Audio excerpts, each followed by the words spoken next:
Discovering the truth about indexed universal life versus participating whole life can save you both a heartache and money.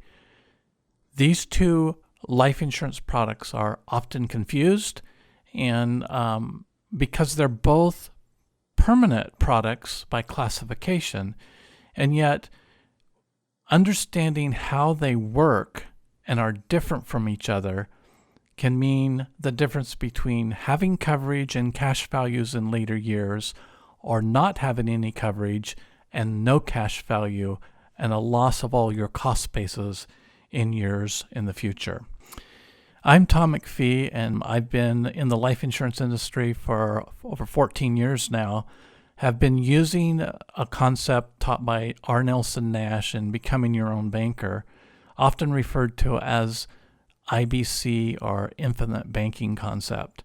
And we've used our life insurance policies to finance many things in our life to recover the interest costs that we were losing when we paid cash for our purchases or when we used other people's money.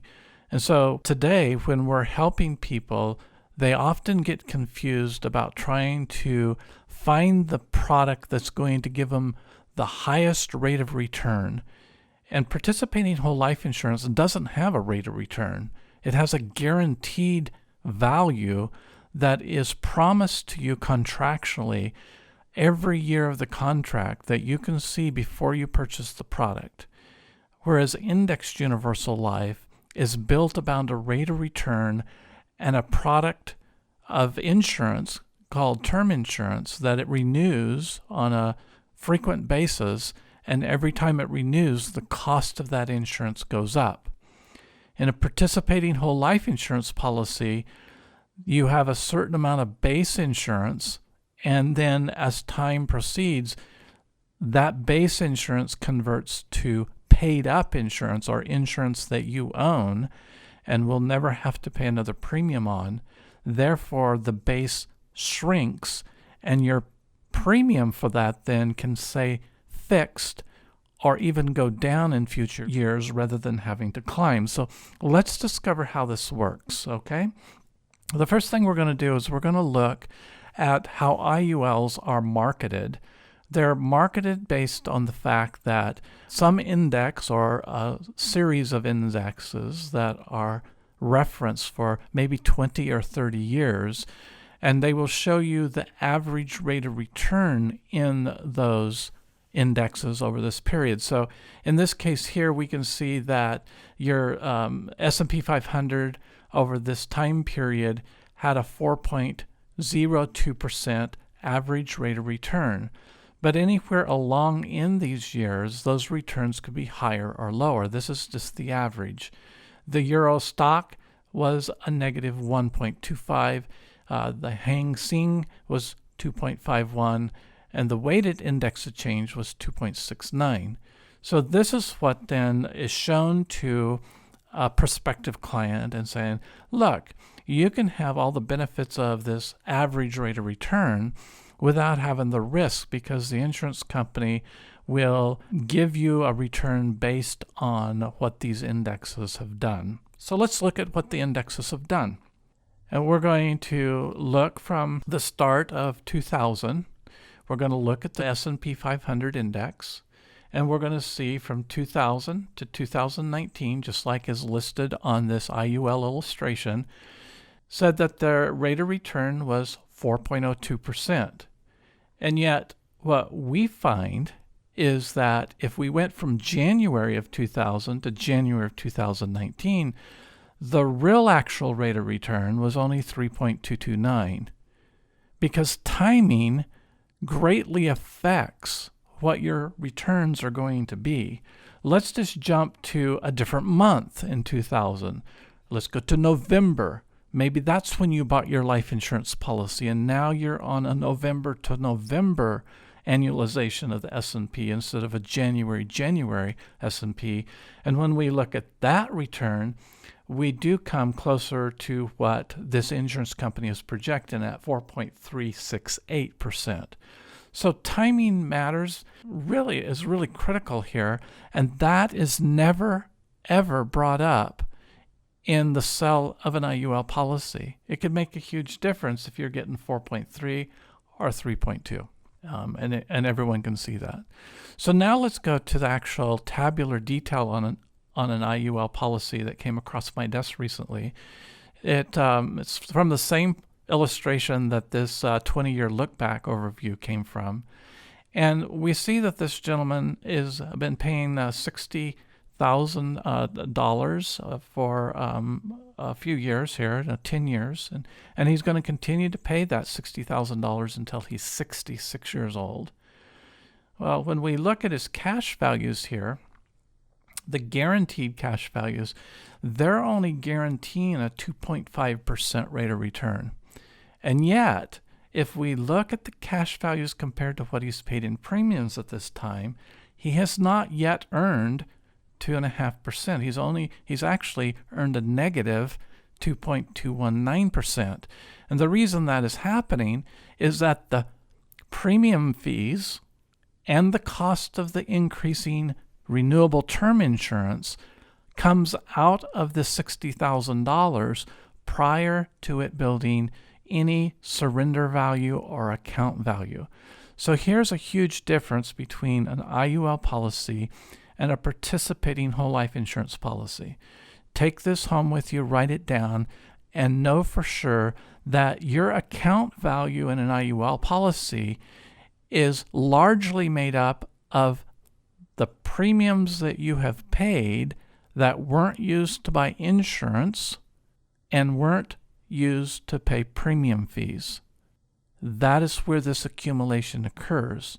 In a participating whole life insurance, the surrender value, which is the cash surrender value, is generated because you own paid up insurance. And if you cancel the policy, the insurance company has to refund you what the cost has been for that paid up insurance that you own. Huge difference. This representation is really just an overpayment of insurance costs. And then if the market does better than this 2.5%, you're going to see higher cash values based on what the market index that was being tracked with this IUL product generated to these values. But even then, they're estimating a non-guaranteed value here of 3.75. When we actually look at the return on premiums after the cost of insurance and fees have been taken out of it, it's really only 1.6. And even over here on the highest rate of return, which doesn't come anywhere close to what the last 20 years have done in the S&P 500, which is the highest index this policy might monitor to provide this, they're suggesting that you might get a 7.09%.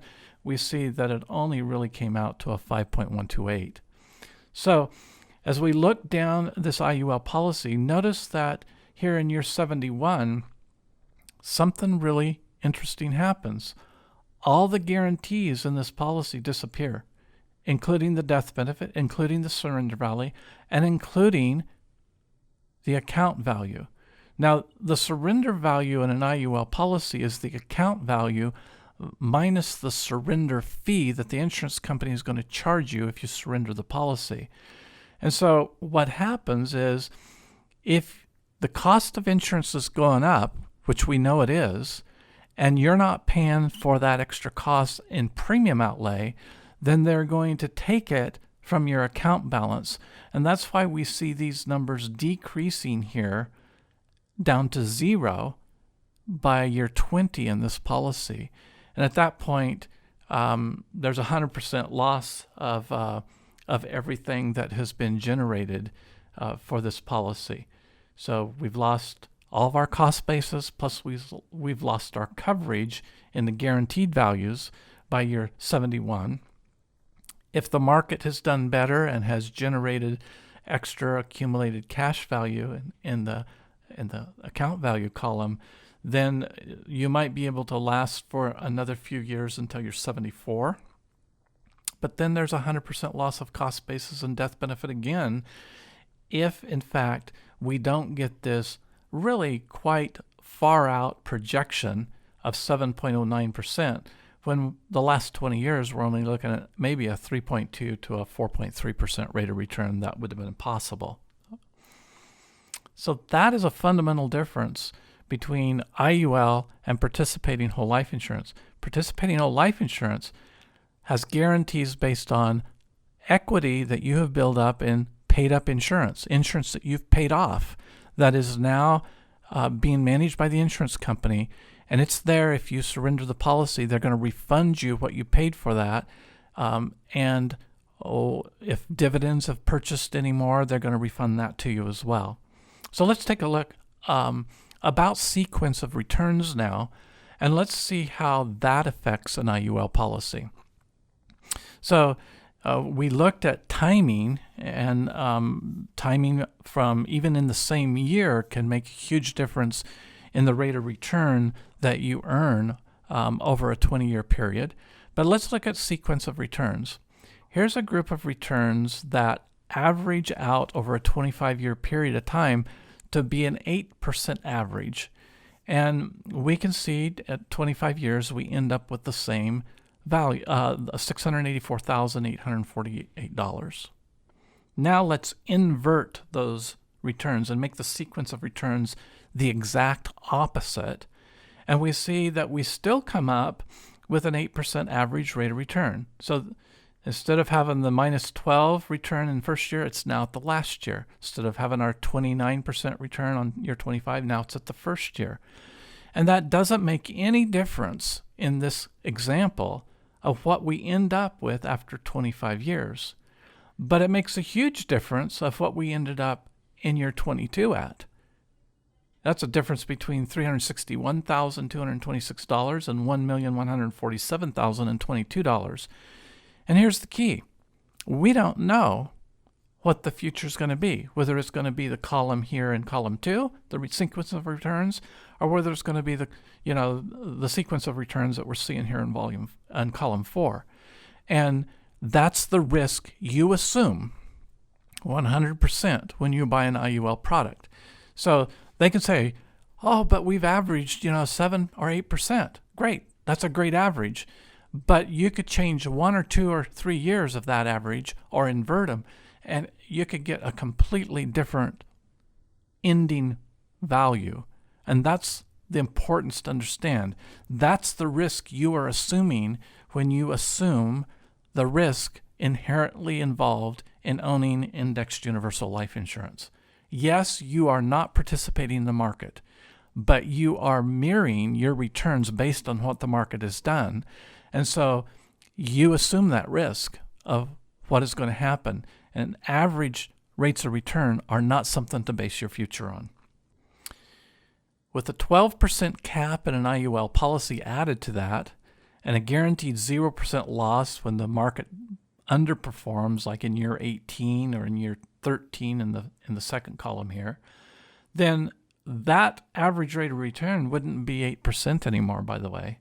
It would only be 7.36%, and that's going to get rid of almost $100,000, $90,000 at least, of what you were expecting.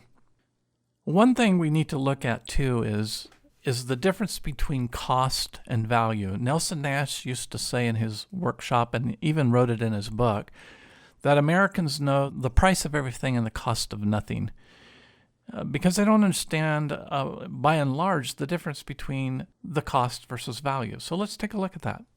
What we did is we ran some illustrations, and we kept the death benefit to begin with the same, because we have to compare an apple to an apple. We can't compare apples to oranges when we're looking at these products.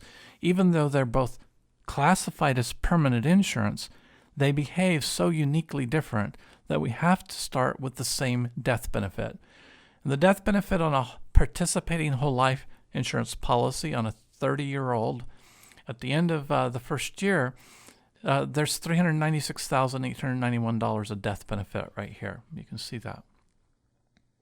So we've created an illustration to have the same death benefit in an IUL product, $396,891.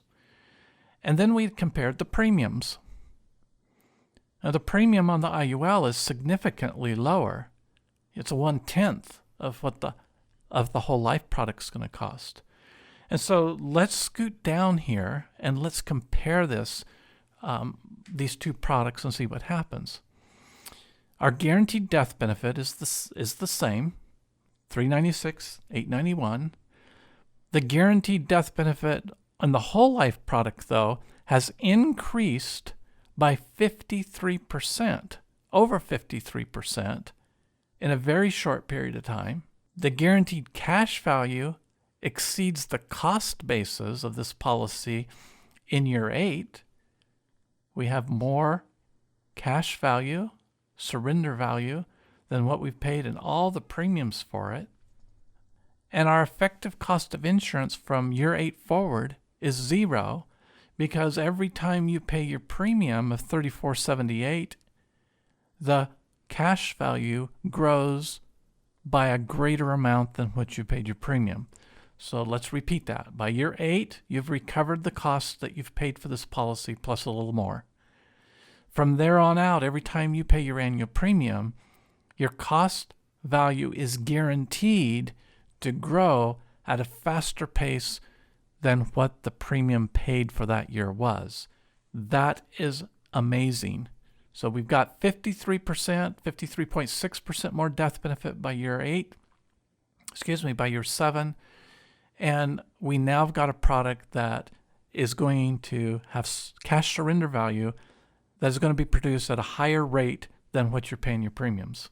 Now let's compare that to the IUL product on the right, where we start out with the same death benefit, guaranteed death benefit of $396, $891. And that shouldn't be a period there. That should be a comma. I just noticed that, but that's fine. We can live with that. The guaranteed death benefit never increases. We notice that? It stays the same. The reason it's staying the same is you're not buying any guaranteed paid-up insurance in this policy. There is no equity paid-up insurance. There's no equity paid-up insurance in an IUL product. It's all term insurance that is guaranteed only for a certain term until you have to renew it. And so what happens is the death benefit stays the same in the guaranteed column. And by the end of here, we have our guaranteed net account value. This column right here has remained 0 because there is no equity building in this policy. And your guaranteed cash surrender value is 0 because there's no account value in this. There's no equity being developed, no paid up insurance. So your effective cost of insurance has and will continue to be for the rest of this policy $1,014 per year for however long you want to keep it. Whereas in the whole life policy, we've overcome the effective cost of insurance, and every time you pay your premium, you get your premium back plus more in the cash surrender value. Huge difference in how these policies work. Let's look further. Let's look past year 10. And in the whole life policy, participating whole life policy, by the 20th year, your guaranteed cash value has exceeded your cost basis by 28%. That means you have 28% more in cash value than what you've paid in premium. Your guaranteed death benefit has remained 53.6% higher than where you started, and it's still greater, 53% higher than what we have over here in this guaranteed IUL product, okay? A policy surrender would create a gain of $32,461 plus 100% recovery of your cost basis. So not only would you get all the $115,216 you paid for this policy back if you surrender it, you'd also get $32,461. And that's where your total surrender value is right there. That's $147,666. Well, what happens if you surrender this Index Universal Life? Well, your guaranteed net account value is still 0 at 20. Okay? Your guaranteed cash surrender value has remained at 0. Your guaranteed death benefit has remained at $396,891. It hasn't grown by 53%. And your policy surrender value would create a loss of all the premiums you've paid here because there is no surrender value. So you would lose $20,000 instead of gaining $32,000 plus getting back all the premiums you paid. And watch what happens now in year 21.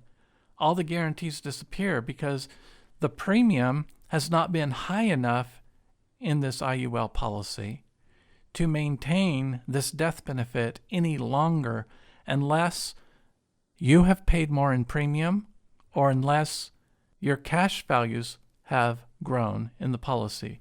And there's no cash value in this policy to grow because you're paying the minimal price of insurance in this. So it's very obvious to see which product is the most expensive when we work at it from what kind of death benefit are we trying to achieve, where are we starting there, and then going from there instead of all these fancy sales pitches on, well, you've got flexibility and this and that and everything in IUL policy that you don't have in your participating whole life insurance part. Or how about this one?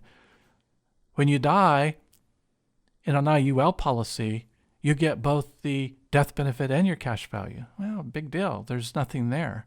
And if there is something there, that means you've overpaid it, or you've overpaid the price of your insurance. Over on the whole life side of the equation, your cash value is coming because you're building equity. You are buying a piece of paid up insurance every year, and that paid up insurance has a value. If you surrender it, the insurance company has to buy it back from you. Very simple, but straightforward. So let's talk about that flexibility that people like to talk about with IUL. Flexibility to overfund or underfund a policy. This is a huge sales tactic, but let's break it down and see what it means.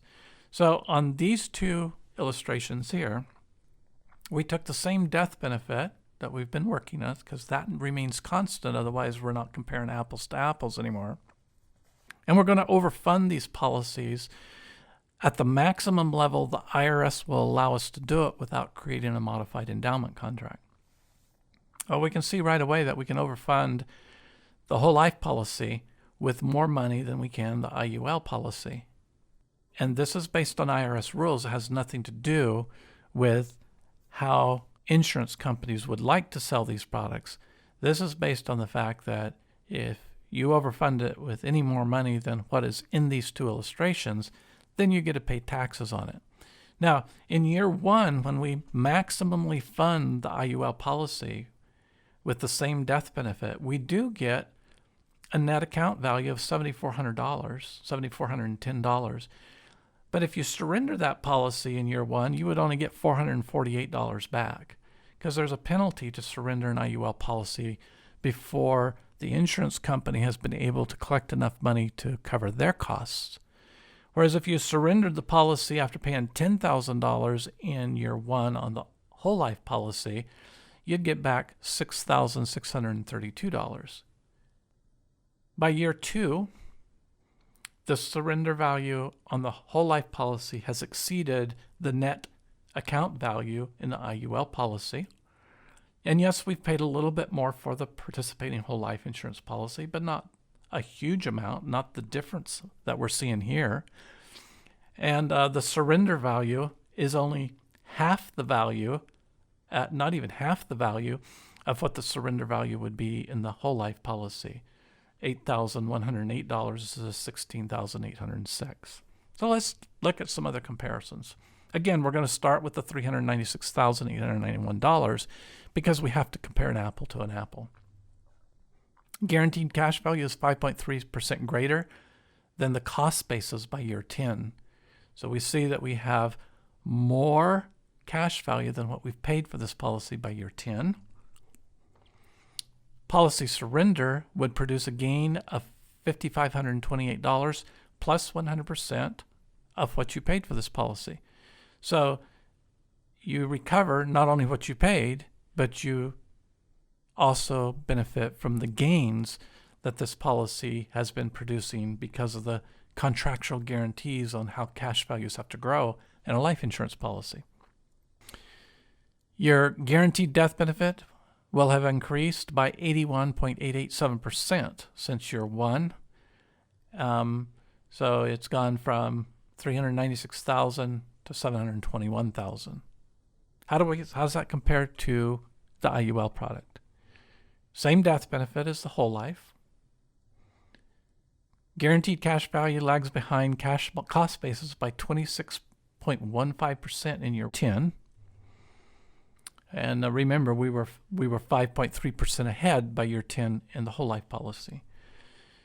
Guaranteed net account value lags behind cost basis by 21.533% in year 10.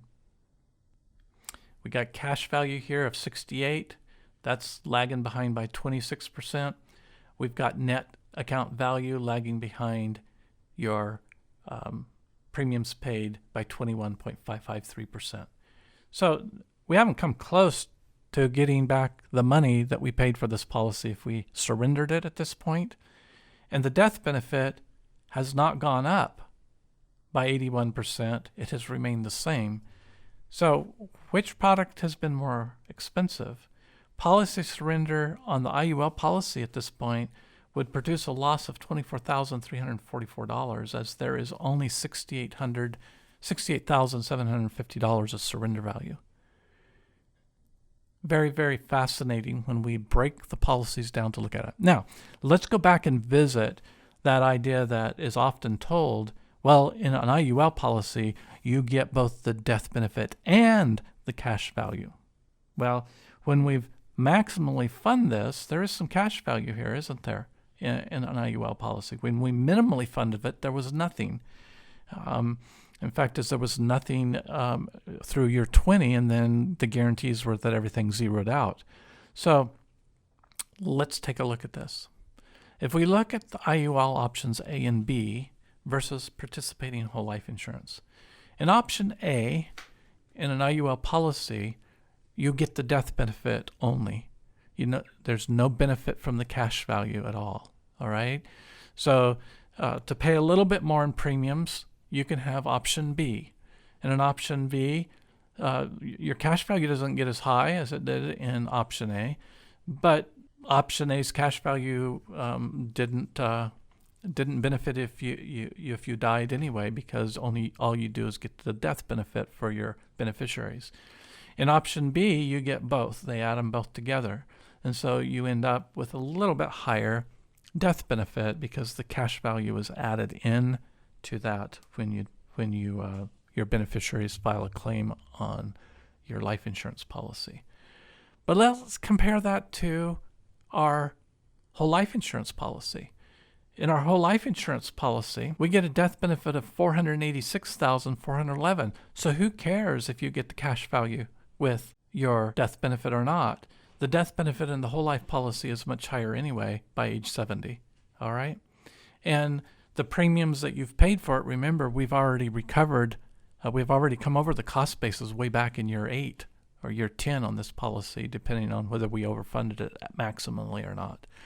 So when a salesperson tells you, oh, you get both in a life insurance policy that is an IUL policy, what they're telling you is that you're doing option B, but even then the guaranteed death benefit is not going to come anywhere close to a whole life policy that has been funded with the maximum amount of paid up insurance available through the IRS. Cost of insurance is a very interesting concept that we need to talk about. And in this place, we're going to look at renewable term coverage, which is what indexed universal life insurance policy is built around. This is its foundation. This is why we see when you pay a minimal premium on it that the guarantees go away after about year 20, because look at the cost of this insurance getting higher and higher every year for the same death benefit. And if you're not paying a higher premium and the index is not generating a high enough return for you to benefit from, then the policy just lapses. All right. In a whole life insurance policy where we started out with, again, the $396,891, yeah, you end up paying more for it out of premiums, out of pocket, but by year 20, your total costs have been just shy of $140,000, but your cash values, which represent the paid up insurance you own in this policy, are over $182,000. Let's look at the IUL policy. If we overfund it maximally, then what happens is you end up paying a whole lot more for it than you did the whole life policy.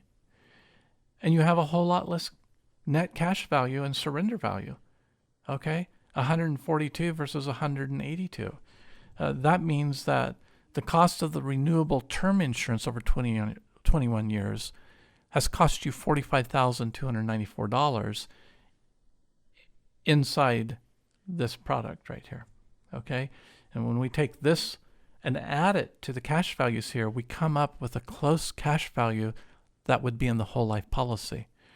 And that's because, remember, the base insurance in a whole life policy converts annually, little bit by little bit, to paid up insurance, and you never pay a premium on that paid up insurance again. And so all the fixed premium that you're paying is going to that reduced base coverage, and even it every year is getting more converted out of it. So this is the way to genuinely compare an IUL policy to a participating whole life insurance policy if you're going to look at just the cost of insurance. So here we go. If we take the $139,000 that you paid on this whole life policy and you add the cost of term to it, comes up really close to what that cash value is there in this whole life policy. If we take the cost of the term insurance and what we've paid for the IUL policy at 21 years, add those together, we come up really, really close to $150,000 mark right there.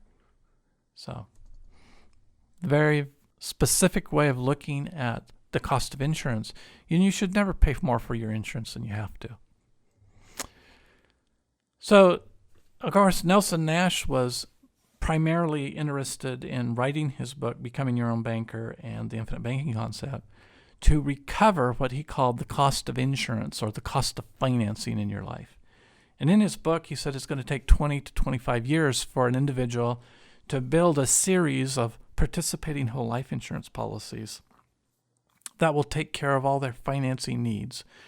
So the whole idea of an index universal product and overfunding it and flexibility and all these things that are the sales tactics being used are designed to short change the concept that Nelson Nash said, that this takes time. And so we remember Aesop's fable of the tortoise and the hare. The tortoise won the race. And so slow and steady wins the race. And we add to that fast and rash finishes last. And that's what we see with so many IUL policy and their owners, is they want to hasten this process. And it's not a process that can be hastened because you have to deal with the cost of insurance, and you have to deal with it fairly and honestly, and not with numbers that, as one agent said, don't work on your calculators, but only the insurance calculators. No, they work on your calculators. You just have to know how to break it down to discover what the true costs are. So here's a policy that we need to look at, that we've looked at before. It's the participating whole life insurance policy that we talked about that's maximally overfunded. We're going to take a loan of $10,000 because there's $16,000 to borrow out of this policy. And we're going to pay that loan back over 4 years at 5%. And that's going to cost us $2,820 a year. By the time we're done with this, we're going to pay the insurance company back $1,280.48 in interest. We're also going to be paying premiums in those 4 years, and those are premiums, as you can see, are $10,478. That means the total premiums have cost us $41,912 over the next 4 years. And then we're going to look at the guaranteed cash value growth in this policy, which is going to be $10,425 between year 2 and 3. And that number goes up every year after that until the last and final year of the policy loan. The cash value is growing by $11,574 every year. And notice that every one of these cash value growths from year 2 of the policy loan onward is greater than what the cost of the premium was. When we add up all the cash value growth, we have $43,625 of cash value growth. We spent $41,912 to have that $43,625. And we also paid $1,280.48 in interest on this loan. And so if we take the growth minus the cost, we have $1,713 of growth over the cost basis. We subtract from that the interest that we had to pay for this loan, and we're left with a positive balance of $432.52. That is a policy loan taken and repaid over 4 years from a whole life insurance policy that was maximally funded with as much paid up additions rider as possible. Now let's take that same IUL policy that we funded at the maximum level before it became a modified endowment contract. We're going to take a policy loan from it in year 2. And the interest rate on this policy loan is only 3.1%. This is another selling point with indexed universal life. Oh, you don't have to pay as high of interest on the policy loans. Well, let's see how that pans out. So instead of paying $2,820, you pay $2,696.71 every year for this policy loan. And yes, by over 4 years, you've paid only $786.84 in interest instead of $1,280.48. Your premiums are less as well. Instead of paying $10,478, you only pay $9,309. Over a 4-year period of time, that's $37,236. But the net account value, guaranteed growth, is much less than it was in the whole life policy. It's only $29,417 over these same 4 years, whereas in the whole life policy it was $43,625. So let's add the difference here. If we take our cost of interest and we add it to the loss between what we paid in premiums and what our cash value gains were, which is $7,819, we ended up having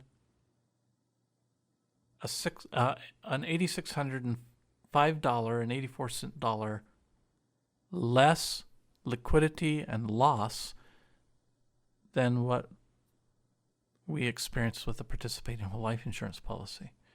We came out in the black on the participating whole life insurance. We're still way deep in the red if we take that loan from an IUL policy. So if we take the cash value gains minus interest costs with a variable interest rate, then this is like in a type C option policy loan, or sometimes it happens in a type B as well with options with IULs. The interest fluctuates on those, and we don't know what they're going to be. So now we're dealing with even more of a variable that's going to affect us. So annual net cash flow with an IUL loan has been negative. If we look at the difference year by year, this is what it's really cost us versus what we could have gained in a participating whole life policy. And this is the way to break it down if we're going to be honest. And we have to be honest with ourselves if you really are serious about practicing the infinite banking concept and making it work instead of just going through a ritual and hoping that the policy is going to pull you through. Let's look at one other thing with the indexed universal life products versus whole life. There's a difference in the riders that you can add to these. So even though they're called by the same name, here's a waiver of premium. But it's not really a waiver of premium in an IUL. It's a waiver of monthly deductions because they deduct your premium from your net accumulated cash value. And if there's nothing there, they're going to knock on your door and ask for more premium. And so this waiver of premium is good until you're 65. After that, the cost of the underlying term insurance has increased significantly, and it makes it very improbable that people that have had to depend on the waiver to meet their premiums will ever be able to afford to keep that policy after they turn 65, because the cost will be significantly different than when they started the policy. In a participating whole life insurance, it is actually a waiver of premium. They just tell you you don't have to pay the cost for your base insurance. But remember, in a whole life policy, the base insurance annually converts a little bit to paid up insurance, and that paid up insurance is generating surrender value or cash value for you. And so it makes it much more likely that you're going to be able to keep that policy even after you're 65, when the waiver of premium or the waiver of monthly deductions is no longer available. So let's look at what the truth is that we have discovered in this short presentation about indexed universal life versus participating whole life. First of all, with an indexed universal life, to grow beyond the guaranteed values is totally dependent on two things: market timing and sequence of returns. Remember, we talked about starting in January and going to January 20 years later, and how that was a 3.2% rate of return, whereas if you started in November and went to November, that was over a 4% rate of return. So the timing of when you buy your IUL can greatly affect the end results of what you're going to have 15, 10, 20, 30, 40 years from now. And you don't know when the right time is to buy that today to know what it's going to be like in the future. And then the other thing is, we don't know how long we're going to hold this policy before we die or before we surrender it and say we don't need it anymore.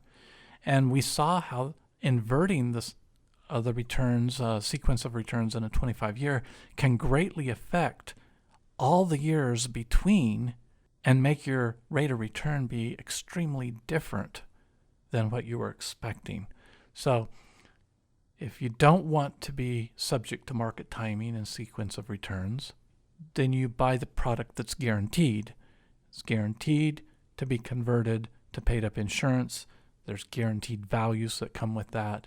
We're not talking about any sequence of returns or market timing at all then. We're just talking about a contract that says this is going to happen as long as you do this.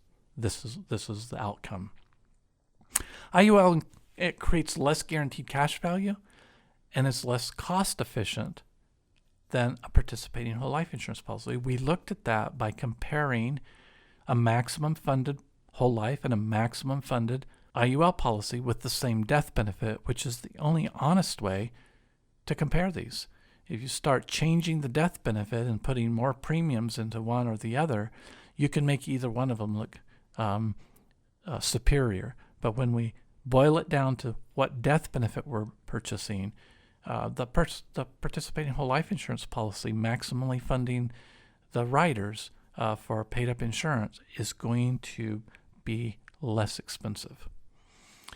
Overfunding flexibility, which is a sales tactic often used with indexed universal life, is limited to the IRS MEC rules, just like any other life insurance policy. And we've discovered in this little presentation that it's actually more expensive than overfunding participating whole life insurance. And the reason that is when you overfund a participating whole life insurance policy, you're buying paid up insurance, and that paid up insurance that you used your overfunding premiums with will never pay a premium again as long as you own that life insurance policy. So it's like building equity.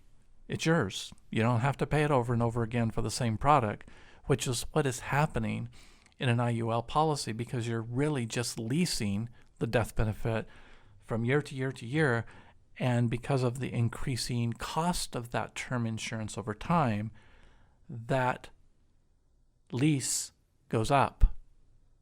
And if you don't pay it out of pocket, they're going to subtract it from your net account value or your surrender value to make it happen. Number 4, IUL funding options A, B, and C create minimal guaranteed values, and compared to a similarly funded participating whole life insurance with maximum paid up insurance, are less desirable. We saw that. We did that. We showed you. And so don't be fooled when someone tries to mess with the numbers by fluctuating the death benefit around this to make it look different. We're looking at the bare bones cost of insurance here to find out which one is the most efficient for you to own and build your system of policies so that you can take care of the financing in your life, like Nelson Nash said in his book. IU policy loans are not as conducive to helping overcome the cost of financing as participating life insurance policies are. We looked at that. We looked at the facts. We marked it out and showed that because of the lack of net account value growth with the premiums in a IUL policy, because of the ever-increasing cost of term insurance, it doesn't allow you to have access to as much cash value growth. And so when we're looking at guarantees to guarantees in a whole life policy versus an indexed universal policy, that's why Nelson Nash said participating whole life insurance policies are the policies to use for his system.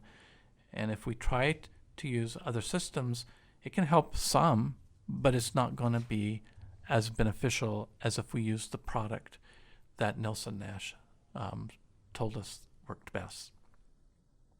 We also looked at keeping an IUL policy after 65 if you've become disabled and are using the waiver that are offered with these products.